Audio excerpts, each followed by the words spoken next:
It's good day to brew, baby. What is up, YouTube? It's your boy, Millsy, my hometown commander. Back for another episode of Millsy Brews, the show where I brew my version 1.0 deck list of the commanders front of us on my quest out brew the magic world. As always, the deck list will be in the description below. Today we are continuing our celebration of Ravnica Remastered, doing a commander for each guild. And today we are doing the Selesnya.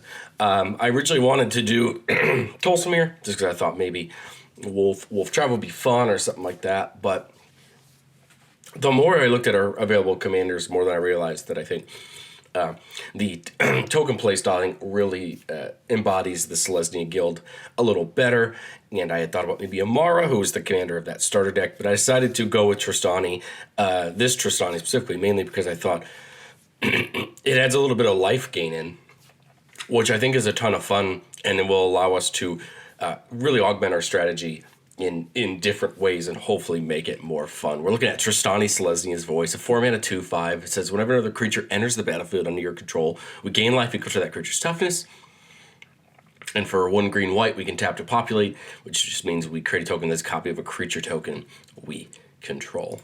So what I like about this Trostani is we're not just playing straight up green-white tokens. You know, a week and some change ago on the channel, we looked at Queen Owl and all another just Selesnya tokens deck. And I was worried that if I picked just a tokens commander that was just another tokens commander, it would just be that deck again, but with a different commander. But Selesnya is going to gain us life when creatures enter our control, and that's important for 2 reasons. 1, we can pay off the life gain synergies, which we will a little bit. And 2, there are certain creatures and certain token-producing enchantments that care about how much life we gain in a turn. Well, if we can satisfy that by making tokens and doing other things, well, then we could continue to make tokens and gain more life. So what I like about that is we get to add a certain angel or two in some of those cards based on life gain to get the tokens that way.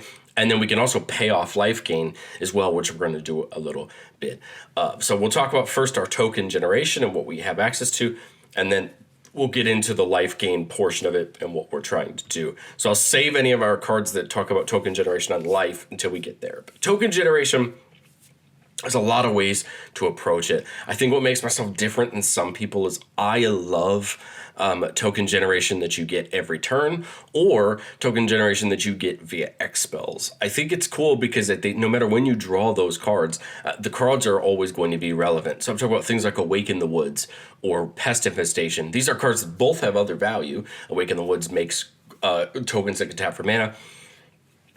Pest Infestation can destroy our opponent's artifacts and enchantments, but no matter when we draw it, whether it's early game or late game, depending on how much we put into the X, the more tokens we get. And that can be great later game when we need to do more of it. Full Flowering kind of plays a dual role in our deck because it populates, so it copies the other tokens we control, and that's pretty cool. We have things like March of the Multitudes that our creatures can help us convoke it and make more. So we have the spells, but we also have creatures.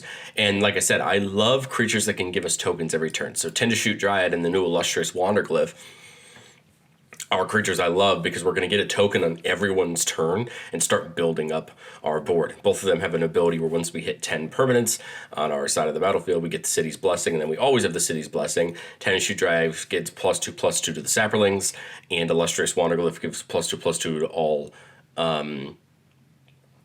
artifact creatures. So again, here are 2 creatures that get us tokens every single turn, no matter what. We're playing that new Charismatic Conqueror, which kind of acts like a blind obedience for our opponents, but if they choose to have them come in on tap, we get a 1/1 vampire. And that's pretty great because 1, it has lifelink, and 2, because we can hopefully just amass some tokens that way. We are playing our doublers, so we're playing things like Mondrak, which can double every token we make. O'Hare Talk can only triple creature tokens, as well as we are playing the Parallel Lives as well. I really thought about playing Double Season as well, but I didn't. I chose the Unweighted Procession over it, although you could just as easily take the Parallel Lives out for Doubling Season, since we will talk about some cards that give us access to +1/+1 counters. But I didn't think we needed that many doublers I thought we wanted to leave some of our other things. We have Divine Visitation, which just got that reprint and Ravnica Remastered. It says if we would make one or more tokens, we make that many 4/4 Angels with Flying and Vigilance instead, which is a strict upgrade no matter what we're making, I think. I mean, other than Illustrious Wanderglyph and Tendershoot Dryad, which give those buffs only to the creature types they're making.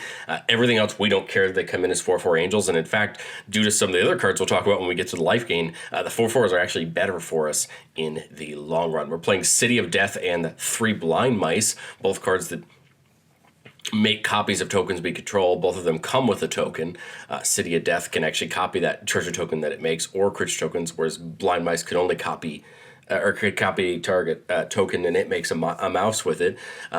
Now, 3 Blind Mice ends with a bit of +1/+1 in Vigilance, where City of Death just continues to copy. But both of those are great abilities for us, as they're going to allow us to get those extra tokens each turn. March of the Canonized is another one of those X spells coming in and getting us vampires. And then at the beginning of each upkeep, if our devotion to white and black is 7 or greater, we get a demon, which is cool. We no black here, but we will care about white. We'll have enough permanents that I think we should be able to pretty easily get up to that and get those tokens every turn. And then kind of talking about token generation, we're going to use something like Aura Shards to big effect, trying to hurt our opponents as our creatures come in and start pinging down some things on their board. And then we have something fun like Rabble Rousing to make more tokens every time we attack, which could lead to more fun. So those are the big kind of token producing creatures I really wanted to talk about, other than maybe Nesting Dovehawk, the one I didn't mention. If we can combat on our turn, we populate, and then whenever a creature token comes in, we put a counter on Nesting Dovehawk, which could put Nesting Dovehawk out of control and be a target for our opponents to hopefully focus on instead of Trostani. And then a card that works really well with us making those tokens as Rosie Cotton says whenever we create a token, we put a +1/+1 on a target creature you control other than Rosie. I like this a lot because we can grow our commander, we can grow a lot of things and start to make some of our creatures pretty scary if our opponents don't want to deal with certain things or force them to create focus on other things. And then another X-Spell creature I really like that I wanted to try out here, and I plan to try out in some of my personal decks, is Vrestin Monopera Leader from the Doctor Who decks. This one comes in with X +1/+1 counters on it, makes X 1/1 alien insect creature tokens with flying, but it says whenever you attack with one or more insects, you put a +1/+1 counter on each of them. I'm realizing now that this should have been the idea for me to add Scoot Swarm as well, but I didn't. But I think Vrestin could be a ton of fun, mainly because they all have flying and can make them bigger. And again, this angel synergy that we're about to talk about would do the same thing. So let's go to the life gain side. So again, we gain life every time something comes in. We have things like Accomplished Alchemist, adding mana of any one color, where X is the amount of life we gain this turn. Blossoming Bog Beast, which is a potential helper to end the game, says that whenever it attacks, we gain 2 life. Then creatures we control get trample and +X/+X, where X is the amount of life we gain this turn, which can be really, really helpful. Resplendent Angels is where we're going to start to talk about this if we've gained enough life. If we gained 5 or more life, we make a 4/4 Angel. Valkyrie Harbinger says if we gain 4 or more life, we make a 4/4 Angel. And that's each end step, not just our turn. So if we can block with a creature with lifelink or something like that, we can get in another token. And take advantage of that way. Archangel of Thune just says whenever we gain life, we put a +1/+1 counter on each creature you control, which effectively makes Archangel of Thune a Cathar's Crusade in this deck as long as Trostani's out. Anytime we gain life, we're just putting a token and everything. Crested Sunmare at the beginning of each end step, if we gained a life this turn, make a 5/5 horse, and all of our horses are indestructible. The Sunmare pairs really well with the Dryad and the Wanderglyph because we're going to almost always then get a horse as long as these two are out. So that creates some cool synergy there. As we get down to the enchantments, we have things like Angelica Chord, which has a very similar effect to that Valkyrie Harbinger. If we gain 4 more life each turn, we get a 4/4 Angel, which is pretty helpful. Again, if we can be making enough tokens, doing enough things. Cleric class is just a card that's generally good with lifelane. The first section will just gain us one more life. If we tick it up to level 2, we'll start getting able to put +1/+1 counters every time we gain life. And then at level 3, we can bring a creature back from the graveyard.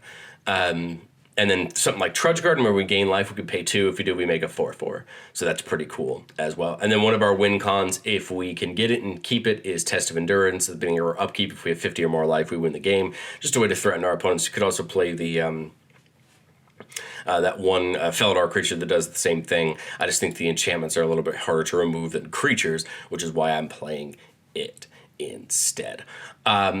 Overall, I think the deck, it looks really cool. I think the life gain really helps it push itself forward as far as being a little bit harder hitting and being a little bit more resilient. A card that I think meshes our tokens and this life gain when creatures come in thing really well is a card that I really love, Luminarch Ascension. It says beginning of each opponent's end step, if you didn't lose life this turn, you put a counter on it.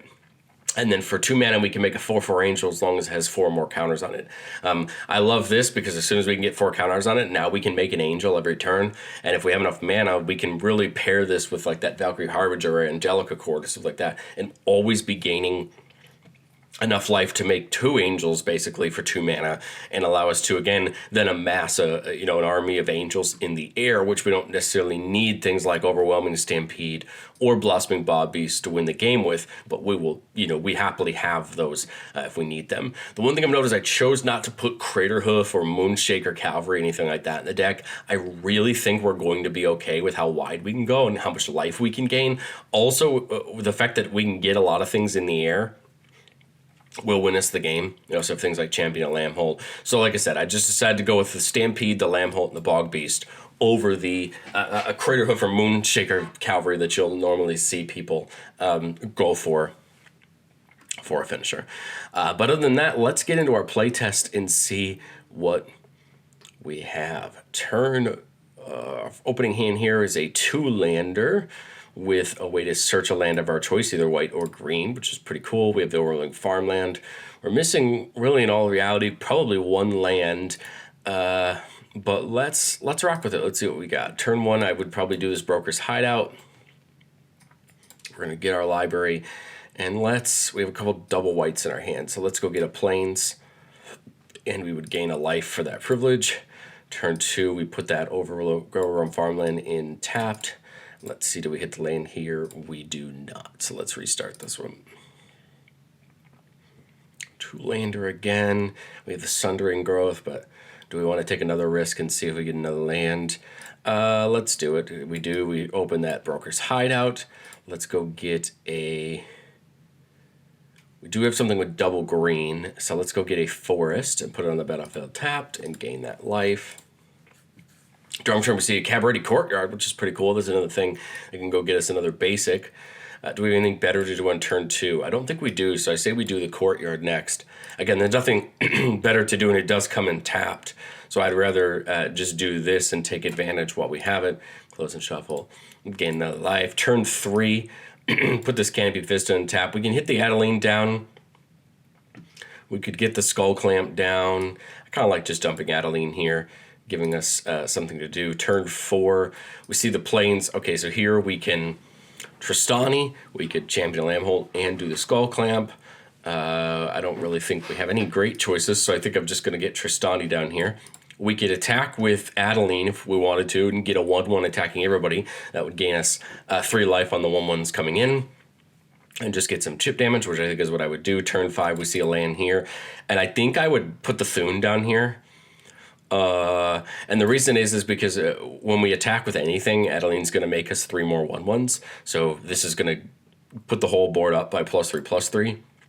Not only that, but when Thune comes in, we gain 4 life and everything gets a counter to start with. So now Adeline's starting to become a pretty big threat itself. We attack, everything gets +3/+3 more, because those 1/1s come in. We try to hit our opponents here for some good damage.